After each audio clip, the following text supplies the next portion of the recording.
ჩემი პირადი ვარაუდი არის, რომ ჩვენ ვნახავთ ეთერიუმს ახლა რეკორდულ ჰაიზე. ქოინის ფასი რო იზრდება, უფრო მაღალი პროპორციით იზრდება ხოლმე სხვა ქოინების ფასი, რომელიც ამ კონკრეტულ ჩეინზე არის. როგორც იქნა შეთანხმდნენ, რომ გააჩერონ ორივე პროცესი და რიფს აღარ აქვს არანაირი ღია სასამართლო. თუმცა აქ ჩვეულებრივი ინვესტორი ბევრ ამის არ ითვალისწინებს, მაგალითად როგორც არის სრული ბაზრის ღირებულება, 401k არის დაახლოებით როგორც ჩვენთან არის საპენსიო ფონდი, ისეთი რაღაც, როგორც ETF-ებმა რომ მიმოქმედეს ბიტკოინის და ეთერიუმის ფასზე, რომ იგივე შედეგი მივიღოთ 401k-ის მიმართულებით.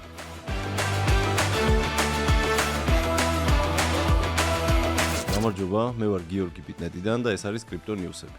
მე უკვე 4 წელი ამ ინდუსტრიაში ვარ და მინდა რომ აგიხსნათ ხოლმე რა ხდება ყოველკვირეულად კრიპტო სამყაროში. თუ გაინტერესებთ ეს ამბავი, მაშინ გამოიწერეთ ჩვენი არხი.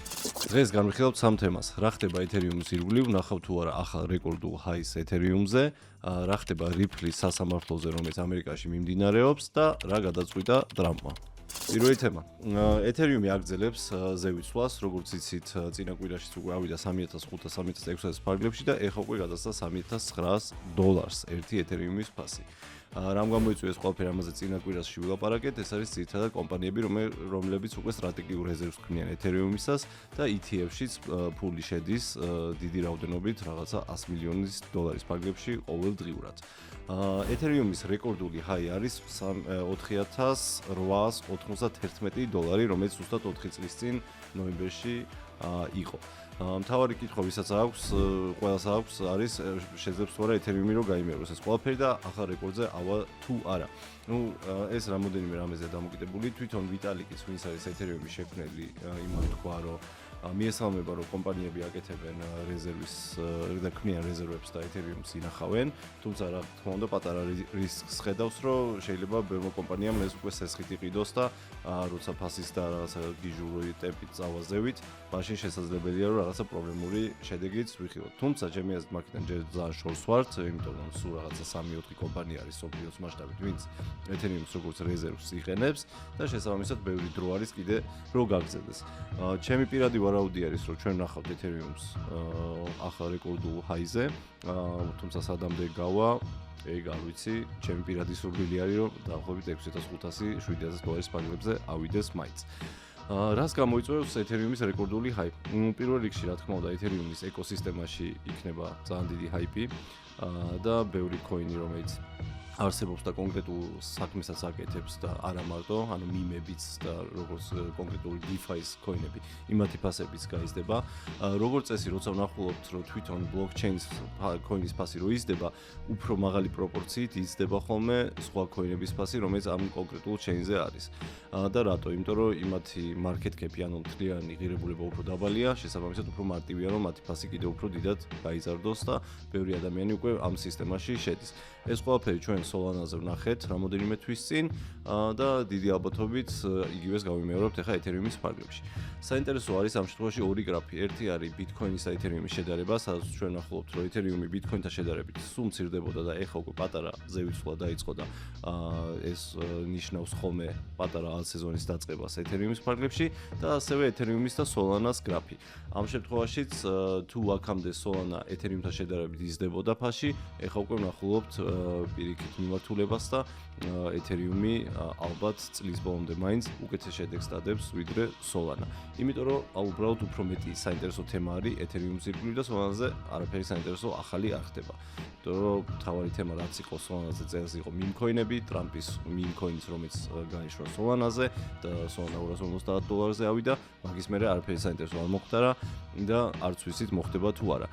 ჯერ არ გვესმის რომ ვიღაც კომპანია აპირებს რომ შექმნა Solana-ს რეზერვი და დიდი რაოდენობით Solana შეიძინოს. ეს თუ მოხდება, რა თქმა უნდა, აქ შემოსაძლებელია რომ შეიცვალოს სურათი და Solana-მაც კარგი შედეგი დადოს, თუმცა მე პირადად მეჯობა რომ ეს წლის ბოლომდე მოხდება.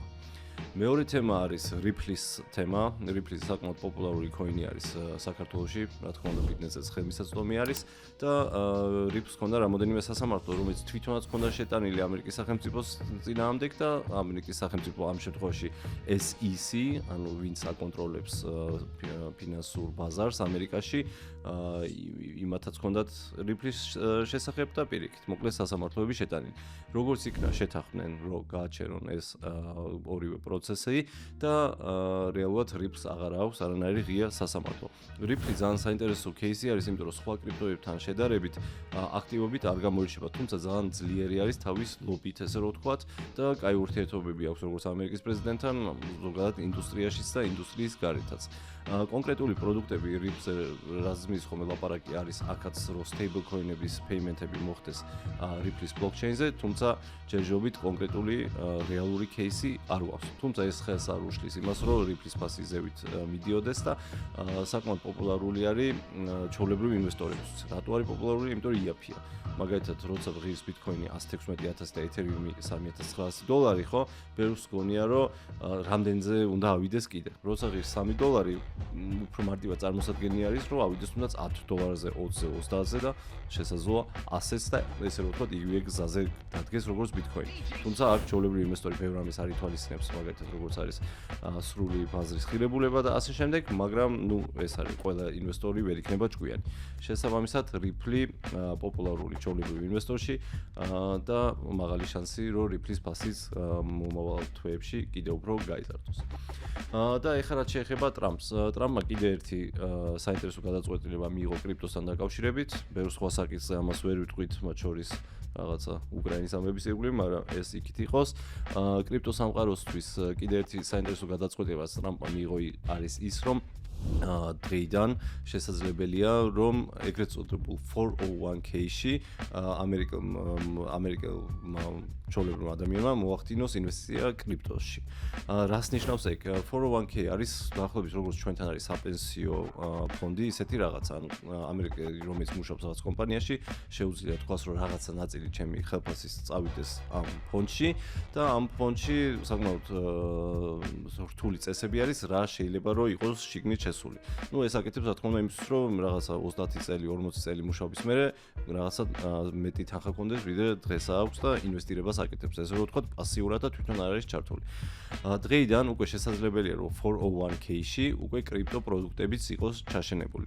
ანუ რას ნიშნავს ეგ? 90 მილიონი ადამიანი ამერიკაში, რომელიც მუშაობს და 401k-ში ფულს რიცხავს, უკვე ექნება კრიპტოზე წდომა, რაც აქამდე არ ქონდა. ეს არ არის ოღონდ მოკლევადიანი პროცესი, ანუ ხვალ არ დაიწყებს 90 მილიონი ადამიანი კრიპტოს ყიდვას და რაღაცა დრო დაჭირდება.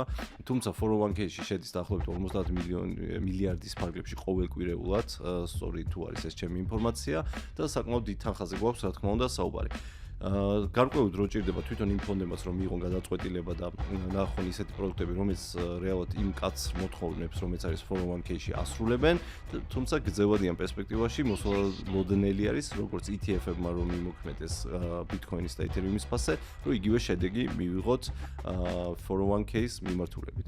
მოკლედ, კრიპტო, როგორც ყოველთვის, უფრო მეტი ადამიანისთვის ხელმისაწვდომი ხდება, უფრო მეტი ადამიანისთვის კარგი საინვესტიციო პროდუქტი არის და გრძელვადიან პერსპექტივაში ჩემი გადმოსახედიდან შეუძლებელია წარმოვიდგინოთ ისეთი სამყარო, სადაც კრიპტო არ არსებობს. რა ფორმით და როგორ, მაგას რა თქმა უნდა მომავალი გვაჩვენებს.